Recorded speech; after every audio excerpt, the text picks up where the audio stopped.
I'm very, very excited. Thank you, thank you. So I learned so much today about the discs and the different clogged pipes. And my question is, because it makes so much sense visually, so my question is, when you're dealing with other people, so I love all your teachings and I implement them in everything, my personal life, my friends, my family, and I have no problem. But when it comes to my employer and company, it's such a different environment. So at times, for me to feel really good, I live like this and I live your teachings. But at work, they look at it as strange. And being happy and effective. Right. And so what part of it is strange to them? Well, the fact that I oversee sales, and when sales are down, I don't get affected by it. And so, So optimism is not encouraged at your company. Right. It's weird. I mean, and I know they appreciate it, but I sometimes feel bad where I should say, oh, maybe I should be upset, or, because then it's like I'm not effective if I'm not upset if business is down. But I know business ebb and flow and just works out. And so, well, don't worry too much about what other people's perspective is. And we know if you were not effective, then you might have more to have to explain. But you are effective, yes? Yes. So are they really after you? Not really. Then why are you after yourself on their behalf? Well, actually, that's a good question. So I have this one account, and there has been so many amazing things that have happened in this last year since I've been with them, and more universal things like different people have changed, management have changed, much necessary things. But the sales aren't there yet. But I'm okay because I know how things have changed, and I'm excited about it. Except every week it's, what happened? What are you doing? And and I'm having to justify, and I make stuff up. I'm like, oh, we're down because of this. We're down because of this.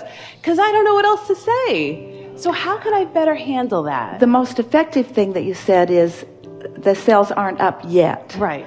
That is a really good statement. Right. And we like the tone of this conversation because all day today we've been saying we don't want to talk about problems, we don't want to talk about your problems, we don't want to add fuel to those fires. And so now you are asking about something, how can I improve this? Right. And a friend earlier was talking about the meditation CD, where through breathing and listening to music, and the music is a bit odd, it's different than what you expect, so it causes you to have to focus in a way that distracts you from your normal thoughts, because you have to focus differently in order to stay in sync with the rhythm of that music. And then we are offering precise words. Once you get in sync with that rhythm and you are on that high-flying disc, and you are, if you've been following it just a little bit, then the affirmations or the words that have been carefully selected will help you to get that momentum going. And so this is what we're talking about here. We're talking about finding something that gets the momentum going. Now, as you've been listening to her, is it obvious to you, this is a leading question, because we want the answer that we're leading you to. Is it obvious to you that she is on a high-flying disc relative to this? And so you're already there, and you're really not bothered by what's going on. You're explaining to us that you know that it's going to go well, that you know that it is inevitable, and that your biggest problem is just trying to make somebody else understand that it's all right in the meantime. Right. So the question that you're asking is, how can I be so in sync with my positive expectation that I'm an influencer of others to positively expect also? Right. So what's the answer to that? In other words, don't you have a lot of information where you say, well, I've been here before and it turned around and I expect that this will too? And I think sales is a lot about feeling, and when I get this feeling, it always goes well, and I'm expecting this to go well too. In other words, can't you just practice a few words that you really believe that don't sound funny when they come out of your mouth? And in an environment like this, all of those things, everything that you've said made perfect sense to this group. In other words, we're all in resonance with it. Right. So what do you think the problem is with saying those things to others? Are you saying to us that they're on a different disc and they need you to come down and get on their disc before they can hear what you're saying? I feel like it. Well, that's exactly right. So what you might want to say to them is, hey, I'm on this disc of anticipation and optimism, and it works really well for me. Now, I'll come down here in doubt and worry and concern with you if you really want to have a conversation about that. But I can't produce very well under those conditions. So I'm just asking you, want me to come down here with you? Because I'll meet you down here on this pessimistic level if that's really what you want. Right. But I prefer to stay up here in optimism and anticipation. It's your call. You're the boss. That sounds good. Okay. I can make stuff up.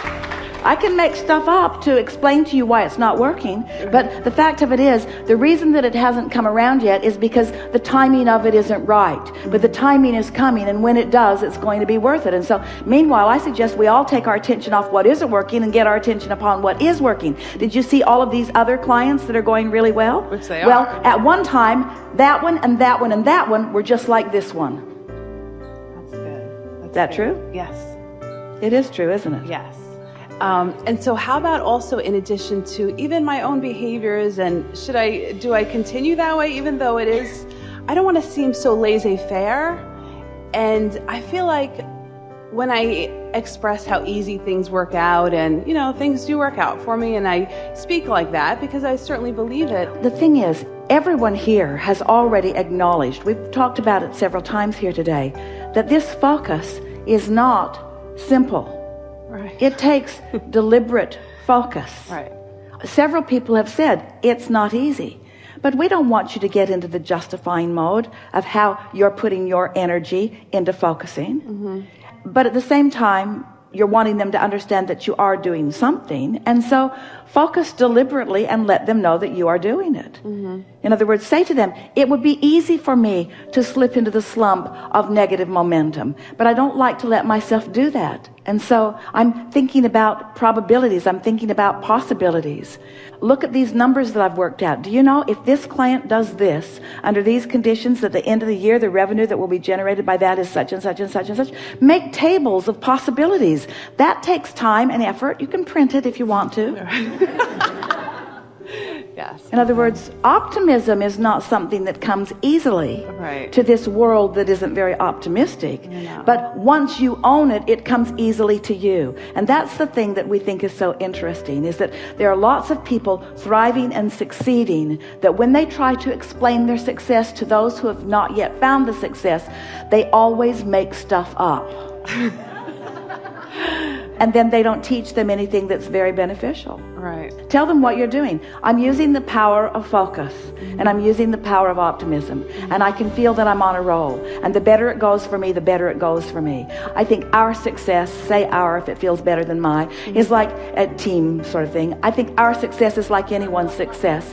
Once an actor gets on a roll, they get those parts. Once anybody gets on a roll, there is a momentum. Success is a momentum. And I think so often people kill the momentum by trying to be realistic, and I'm not wanting to be realistic. I don't believe in being a realist. I believe in being a creator of reality, not an observer of reality. And it works for me. And since you're doing well, when you feel that way, they'll accept it.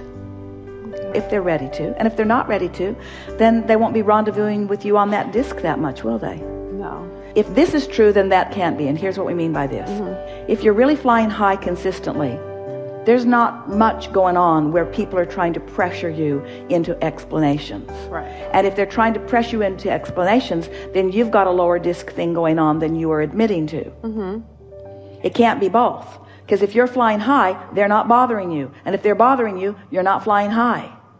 So when they're not bothering you, fly high. And when they're not bothering you, fly high. And pretty soon, no one will bother you. You just can't argue with success. You can't argue with happiness. Right. You can't argue with success. You can't argue with love. You can't argue with appreciation. In other words, everyone wants these things. Right. And so sometimes what they're arguing with when they're arguing with you is not your success or how you got it or how you're not getting it. They're arguing with their own in relationship to someone that they see getting it. Right. And you can't do anything about that. You can't get sick enough to help sick people get well. And you can't get ornery enough to help ornery people get happy. And you can't get unsuccessful enough to help unsuccessful people get successful. Right. In other words, the best you can do is keep flying high, and they'll catch on or they won't, but it's really not your problem. So I'll be fine either way. You can't miss. Okay. because things are always working out for you. I know. It's just knowing that. Like, you know it, but then when you have that employer... Now, don't talk yourself out of it now. We just went I there. know, okay. We all just right. went there. We just went there. We know. All right. Sometimes it's more of a stretch than others, but right, just but don't no. give airtime to the other. Perfect. Employer. The employer who has power. The power to make me think the thoughts that he thinks. He has no power. It's all universal power. All he is a player in your game. That's all. Okay. And then how can I get, because I am working on other projects, how do I get more in alignment with that? Because this company that I'm working with has given me so many different ideas, and I am appreciative of so many things that they've done that I say, oh, I could do this differently, or I would do this differently. And how do I get more in alignment with pursuing more of my own By independent? playing those out in your mind and getting the momentum going. By being thrilled with the possibility even before any obvious doors are opening. Okay. Because, did you hear that? Because if you're thrilled with the possibility, even before any obvious doors are open, the momentum must open the doors. And others will be jealous. They'll be annoyed. How come she gets it? How come she gets it? And they won't be able to explain it because they don't understand momentum. It just seemed like the right decision. Okay. You see. Perfect. All right, and it's just one more question. It's a silly question, but I have to ask it. It's silly. It's just silly. It is. I have a dog, and he pees all over my house. And I've had him trained, and I've done my best. And Trained to pee all over your house? No, I've trained him to be good. No, but you're training him to pee all over the house. Oh, I am? Yeah, because you're talking about him peeing all over the house. I know. That's the momentum that you've got going. Well, going. let me tell you the funny story, because my Oh, mom's yeah, like... let's talk more about it. My mom's like, Connie, he's peeing all over your house. Yeah. Did you And know I- she's got a dog that pees all over her house? Can't you just envision that? All over the house, everywhere, in every single room, on your shoes, in your clothes, everywhere? No.